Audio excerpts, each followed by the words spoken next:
क्या आपको पता है कि महाशिवरात्रि क्यों मनाते हैं?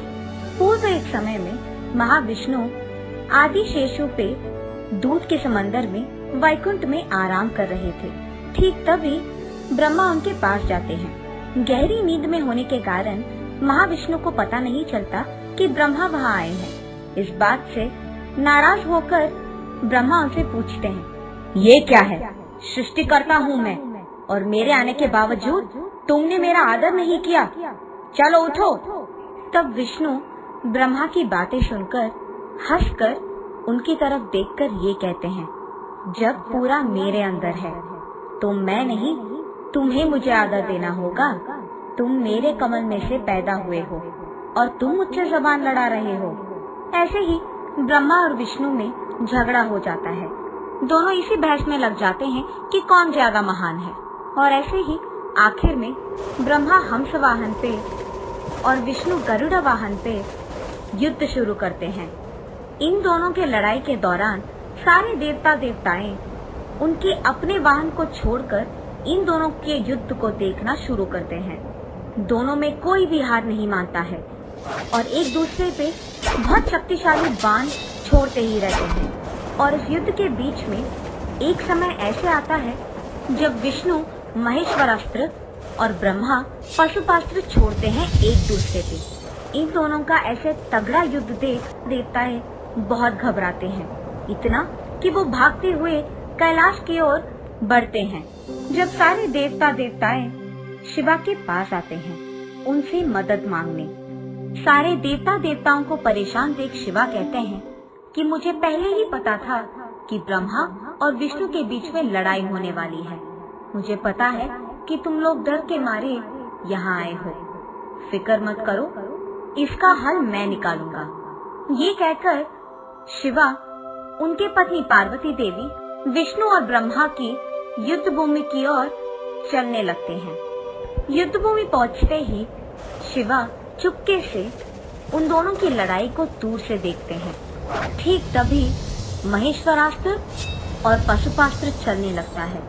इससे पहले कि वो दोनों अस्त्र सब कुछ विनाश कर दे, शिवा उनकी ओर कदम बढ़ाते हैं और उन दोनों अस्त्रों को समेटकर एक अग्नि स्तंभ के रूप में बदलकर अचानक उन दोनों के बीच में एक अग्नि स्तंभ को प्रकट होते हुए देख विष्णु और ब्रह्मा चौंक जाते हैं। इस स्तंभ का आदि और अंत जो भी पहले जान पाता है वही महान है।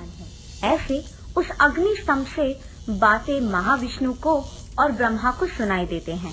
ये बातें सुनते ही ब्रह्मा आदि की ओर बढ़ने लगते हैं और उसके ठीक तुरंत बाद विष्णु भी अंत की ओर बढ़ने लगते हैं। बहुत देर होने के बाद भी और बहुत दूर जाने के बावजूद महाविष्णु को उस स्तंभ का अंत नहीं मिलने के कारण अंत की ओर बढ़ने लगते हैं।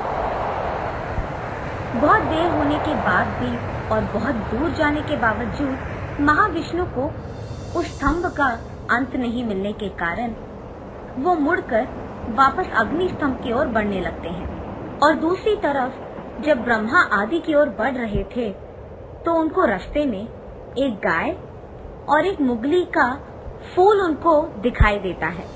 उन दोनों को देख उनसे दोस्ती करके ब्रह्मा उनसे ये बुलवाने की कोशिश करता है कि उन्होंने उस स्तंभ का आदि देखा है और वो दोनों ब्रह्मा के गवाह बनेंगे। और इस बात के लिए गाय और मुगली का फूल दोनों मानते हैं। इन दोनों से वचन लेने के बाद ब्रह्मा मुड़कर वापस अग्नि स्तंभ की ओर बढ़ने लगते हैं। अग्नि स्तंभ पे पहुंचकर वहां विष्णु को देख ब्रह्मा ये कहता है कि वो पहले ही आदि तक जाकर उसे देखकर वापस आ चुका है। और विष्णु मूर्ति कहते हैं कि उनको अंत ना मिलने के कारण उन्होंने अंत नहीं देखा। ब्रह्मा की इन बातों को मानने के लिए ब्रह्मा उनकी गवाह को विष्णु मूर्ति के सामने पेश करता है और वो गवाह है गाय और मुगली का फूल। वो दोनों ब्रह्मा को दिए हुए वचन के अनुसार यही कहते हैं कि ब्रह्मा आदि तक जा चुका है। जब शिवा के सामने सच बोलने की बारी आती है तब ब्रह्मा की गवाह मुगल का फूल यही कहता है कि ब्रह्मा ने आदि को देखा है, पर गाय मुंह से हाँ कहती है और अपनी पूंछ से ना कहती है। ये देख शिवा को बहुत गुस्सा आता है। क्रोधित होकर शिवा वापस उनके मानव के रूप में प्रकट होते हैं और ब्रह्मा को झूठ कहने के कारण ये श्राप देते हैं कि उनको कभी भी कोई भी मनुष्य नहीं पूजेगा। और विष्णुमूर्ति की सच्चाई को देख खुशी से ये वरदान देते हैं कि शिवा के समान विष्णुमूर्ति को पूजा जाएगा। और इतना ही नहीं, ब्रह्मा के गवाह बनकर मुगली का फूल ने भी तो गलती किया, तो उसको शिवा ये श्राप देते हैं कि कोई भी पूजा में उस फूल को कोई भी उपयोग नहीं करेगा। और गाय को भी शिवा सजा देते हैं। शिवा की बातें सुनकर गाय, मुगली का फूल और ब्रह्मा तीनों उनकी गलती का एहसास करते हैं और उनसे माफी मांगते हैं। तब ब्रह्मा को शिवा क्षमा करते हैं और ये कहते हैं कि अब से हर कोई याग यज्ञ में तुम्हारा स्थान गुरु का होगा। तुम्हारे बिना किए हर याग और यज्ञ का कोई भी उपयोग नहीं होगा। और ये भी कहते हैं कि गाय का मुंह भाग ने झूठ कहा है और उसकी पूंछ भाग ने झूठ नहीं कहा है। इसी कारण गाय का मुंह भाग को कोई भी पूजा नहीं करेगा और गाय के नीचे के भाग को ही पूजित करेंगे। इसी कारण हम गोमूत्र को पवित्र समझते हैं। ऐसे ही शिवा मुगली का फूल को भी क्षमा करके ये कहते हैं कि सिर्फ और सिर्फ मेरे पूजा में ही तुम्हारा इस्तेमाल होगा। उसके बाद ब्रह्मा और विष्णु शिवा की पूजा करते हैं और उसी दिन माघ बहुलक चतुर्दशी था और इसी कारण उस दिन को शिवा। एक और कहानी के प्रकार ऐसे भी कहा जाता है कि पर्वतों का राजा हिमवंत की बेटी पार्वती ने जब शिवा से शादी किया था, उसको भी शिवरात्रि कहा जाता है। एक और कहानी के प्रकार ये भी कहा जाता है कि एक दिन कैलाश पर्वत पे उनके घर में जब शिवा और पार्वती बात कर रहे थे, तो पार्वती देवी शिवा से ये पूछती है कि सारे पूजाओं में से सर्वश्रेष्ठ कौन सा है। तब शिवा शिवरात्रि और उसकी पूजा के बारे में पार्वती देवी को विवरण देते हैं। एक समय में पर्वतों के पास मौजूद एक गांव में एक आदमी रहता था। उसको शिकार करने से ही खाना मिलता था और ऐसे ही वो अपने और अपने परिवार का देखभाल करता था।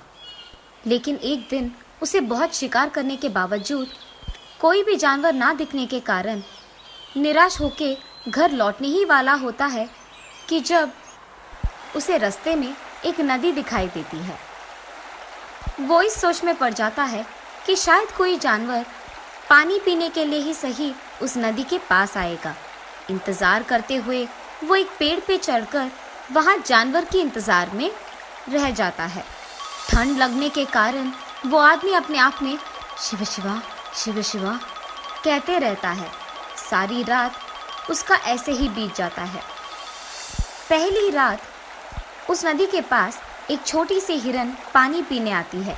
उसको देख शिकारी उसे मारने की कोशिश करता है।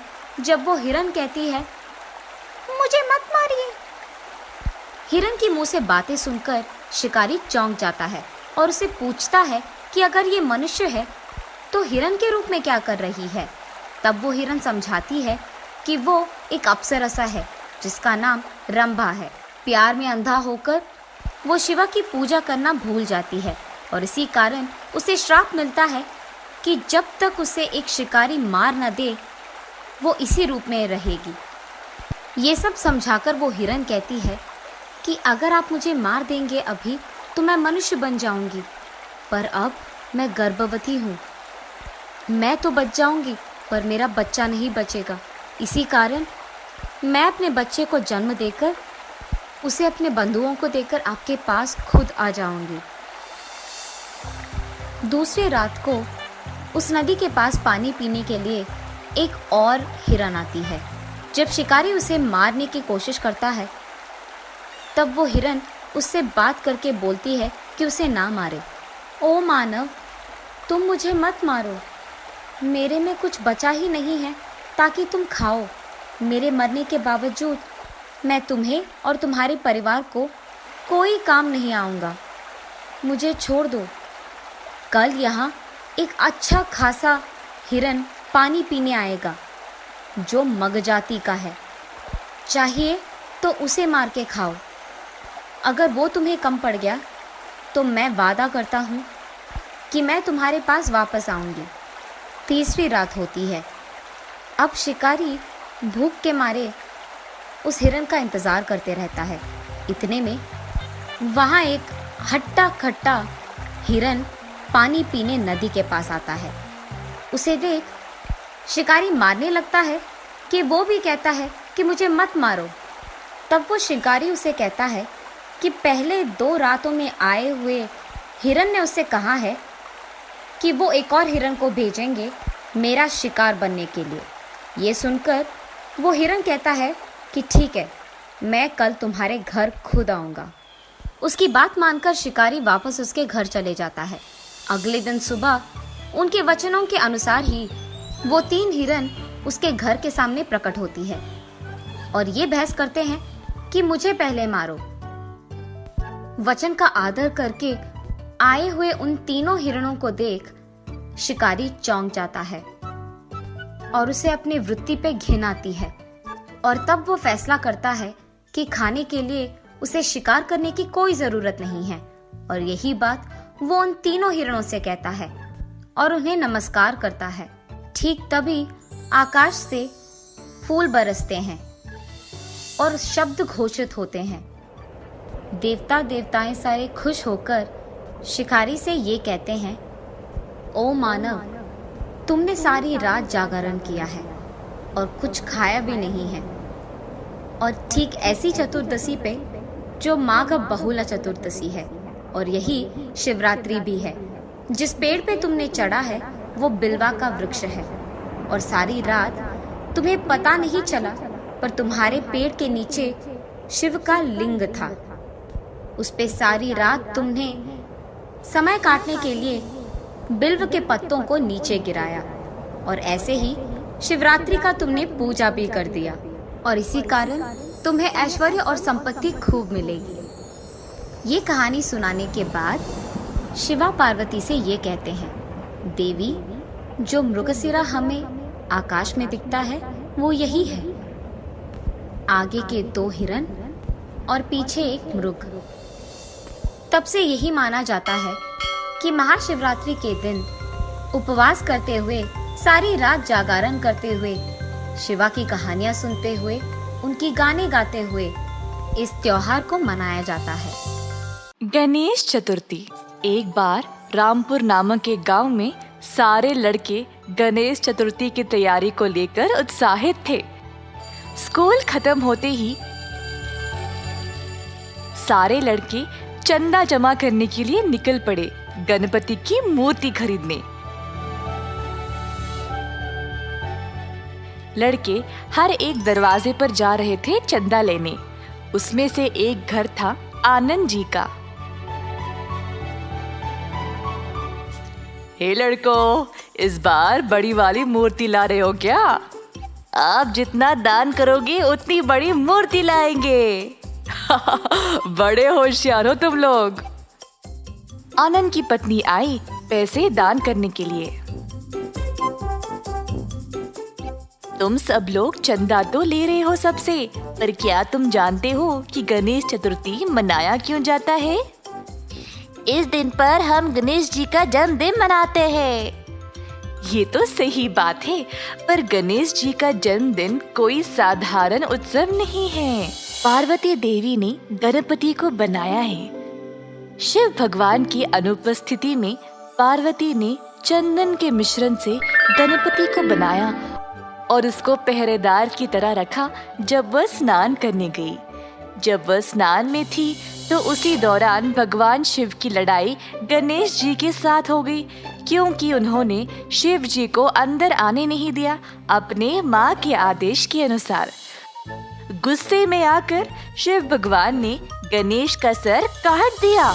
जब पार्वती ने देखा तो उसने काली माँ का रूप लिया और पूरी दुनिया को नष्ट करना चाहा। सब लोग परेशान हो गए और शिव भगवान के पास गए ये विनती करने के लिए कि वह काली माँ के गुस्से को ठंडा कर दे। फिर शिव जी ने अपने लोगों को ये आदेश दिया कि उस बच्चे का सिर लेके आए जिसकी माँ ने उसको छोड़ दिया है। लोगों को सबसे पहले एक हाथी का बच्चा ही मिला, तो उन्होंने हाथी के बच्चे का सिर काटा और शिव जी के पास ले आए। शिव भगवान ने तुरंत सर को गणेश जी के शरीर पर रख दिया और उसको वापस जीवित कर दिया। काली माँ का गुस्सा खत्म हो गया और पार्वती देवी वापस अपने असली रूप में आ गई। सब देवताओं ने गणेश जी को आशीर्वाद दिया और यही दिन को आज हम गणेश चतुर्थी के रूप में त्योहार मनाते हैं। ये कहानी सुनकर सारे लड़के हैरान होकर एक दूसरे को देखने लगे। गणेश चतुर्थी तो परसों है ना? हाँ, हम इसी कहानी पर एक नाटक पेश करेंगे। बाकी के बच्चे भी खुशी से कूदने लगे। आ गया गणेश जी का त्योहार का दिन। ये त्योहार 10 दिनों तक मनाया जाता है और पहले दिन गणेश का एक मिट्टी का पुतला हर घर में रखा जाता है। सारे घर को फूलों से सजाया जाता है। मंदिरों में बहुत सारे भक्त पूजा पाठ के लिए आते हैं। सारा परिवार एक साथ इस त्योहार को मनाता है। समुदाय के लोग बड़ा मंच बनाते हैं गणेश भगवान की बड़ी मूर्ति रखने के लिए, ताकि सब लोग इस जश्न में भाग ले पाए। इसी प्रकार रामपुर गांव में भी गणेश चतुर्थी के दिन हर कोई, बूढ़ा बच्चा, सब एक साथ आए इस त्योहार को मनाने के लिए। उन्होंने एक बड़ा सा मंच बनाया और उसको सजाया और गणेश भगवान की एक बड़ी सी मूर्ति को उस मंच पर रख दिया।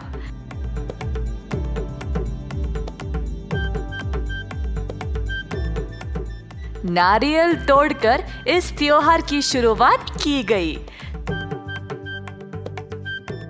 सब लोगों ने चर्चा किया।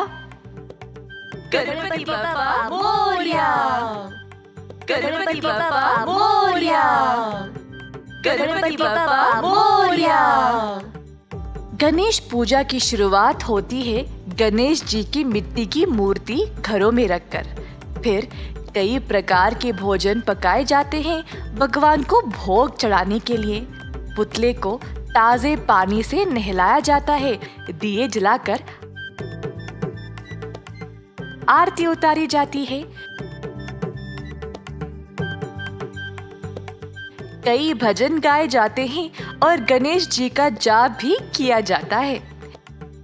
ये माना जाता है कि इन भजनों से मूर्ति जीवित हो जाती है। लोग ये भी मानते हैं कि इस त्योहार के दिन गणेश भगवान स्वयं हर एक भक्त के घर में जाते हैं और उनके परिवार के लिए खुशियां और तरक्की ले जाते हैं। गणेश चतुर्थी भगवान गणेश का जन्मदिन है। ज्ञान, समृद्धि और सौभाग्य के भगवान, बोलो महाराजा की जय। अगले 10 दिन नाच गाने और पूजा पाठ में बीत गए। आखिरी दिन पर भगवान गणेश को बाहर लिया गया।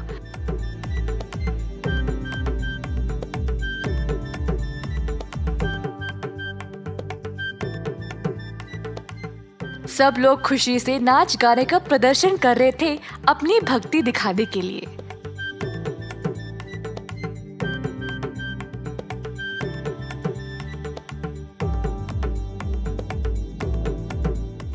अंत में गणेश जी की मूर्ति को पानी में विसर्जन किया गया और सब लोग प्रार्थना करने लगे। रामनवमी।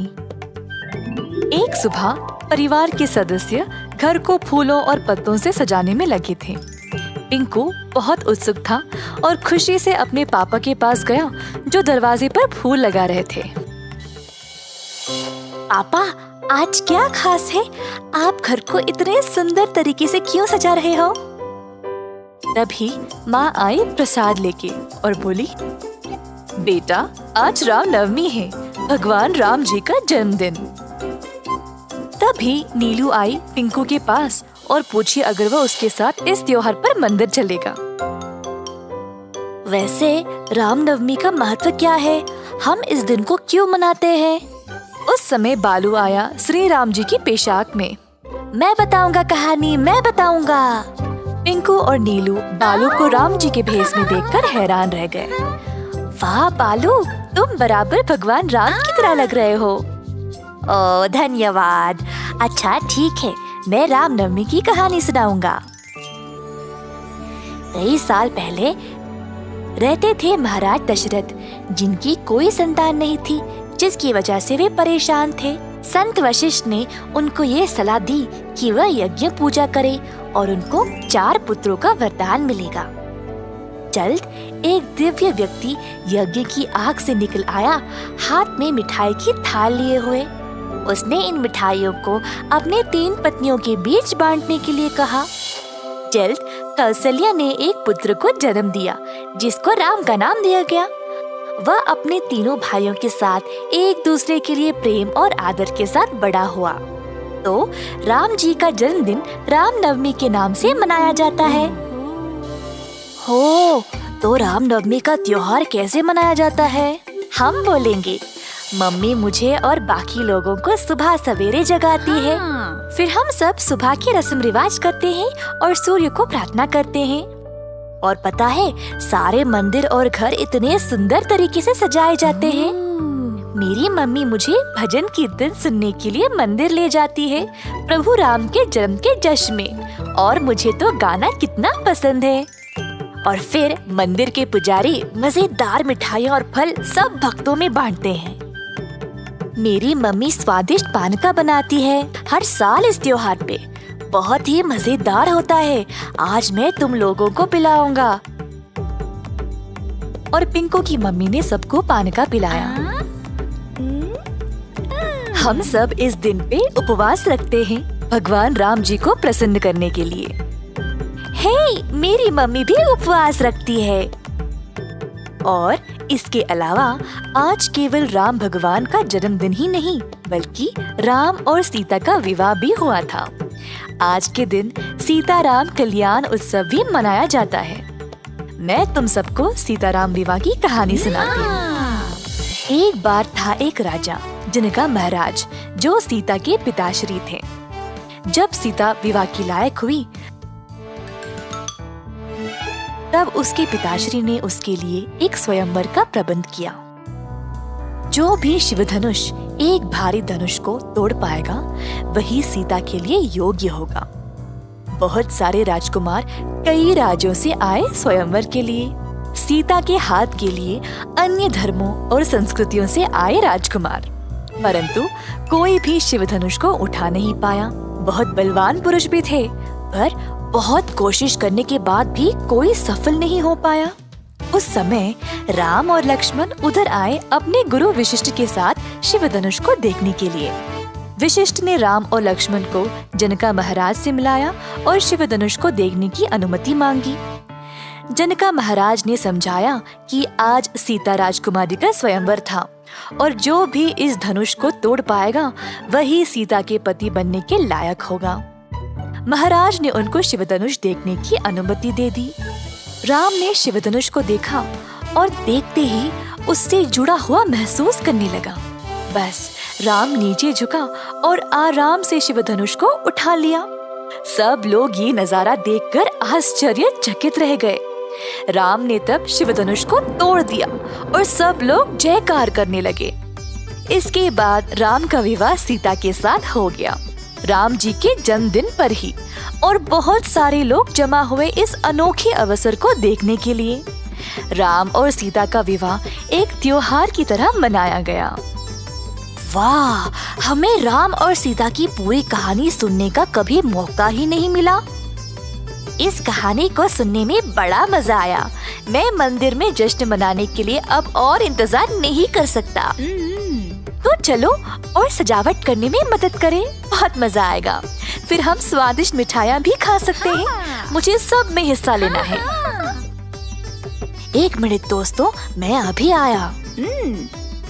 टिंकू भी राम जी के रूप में तैयार हुआ और फिर तीनों दोस्त साथ गए मंदिर रामनवमी मनाने के लिए। एक दूसरे के साथ सबने बहुत मजे किए और मंदिर में अपने परिवार के साथ अच्छा समय बिताया। सबको रामनवमी की शुभकामनाएं।